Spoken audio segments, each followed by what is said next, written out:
So up next, we have our final Ignite speaker, and he kind of tells us his age because he's been enamored with computers since his father brought home an Amiga 1000. So he spent 8 years working as a developer, architect in various roles before moving into SRE. He loves all things cloud and Kubernetes. He currently works remotely for Lumen Digital, building a platform from the ground up and loving every minute of it. Well, mostly anyways. Welcome to the stage, Aaron Mell.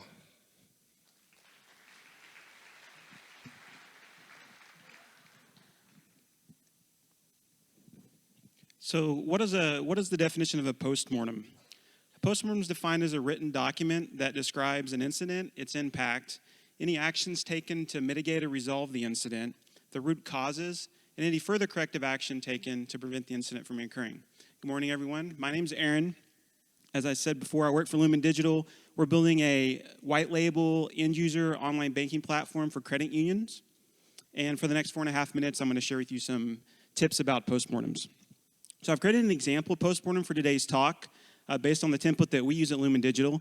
As you can see, based on my issue summary, my Ignite talk has gone really wrong. I didn't prepare probably. There's one ticket that I added related to the issue, and that was the preparation for the talk. And for this issue, I didn't have any raw logs and data. You can see based on my timeline that it didn't take long for my talk to go off the rails. I've determined that my root cause was a lack of preparation. And luckily for you, this talk's only under 4 minutes, so the resolution and recovery will happen automatically. Lastly, I've defined a couple of corrective actions if I ever decide to get up on stage again that I could do to make sure this doesn't happen.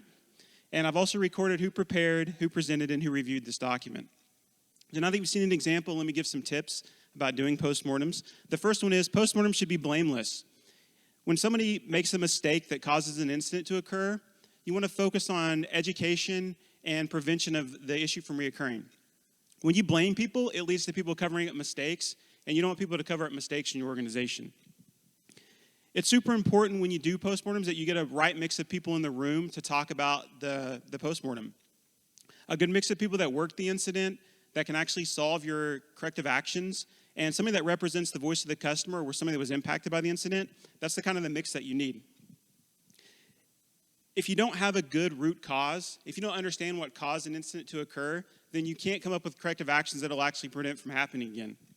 That's the second most important thing about doing postmortems is you have to have a solid root cause. Technical solutions, obviously, when coming up with corrective actions are probably better than process. The problem with process is if you add a new check or stage or gate, that's going to slow you down. And what's going to happen, you're not actually going to solve the underlying issue. And if people don't follow the process, it's going to fail. And you're going to have the same issue. When you're doing postmortems, it's critical that you do the documentation as soon as possible. I recommend you start the postmortem as soon as the incident begins. You finish the documentation part of the postmortem as soon as the incident has been resolved. And you meet as a team as soon as possible so you don't forget those relevant details. Now, the most important thing about doing a postmortem is actually doing the corrective actions. There's no point in doing postmortems if you don't do the corrective actions.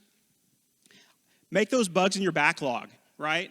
And if those are high priority fixes, you should be doing those before you add new features to your product. I think that you should share postmortems with the entire organization. You should praise those who do a good job when they write postmortems, and you should show off good postmortems company-wide. In addition, use those previous postmortems as training tools when you have a new employee come in. Lastly, you want to standardize your process by having a standard template and a standard place to put your postmortems. If you need more than that, there is tools out there on the market, open source or enterprise, that you can purchase. So you've seen an example postmortem, and I shared a few tips with you. I want to recommend that you go out and read the chapter in the Google SRE book about postmortems. I think it complements this pretty well, and there's a lot of really good information in there. In conclusion, doing postmortems is really not difficult. The real challenge lies in getting your organization to take continuous improvement activities seriously and spending the time and resources necessary to fix corrective actions. Thank you and have a great day. And if you don't have a great day, you should postmortem it.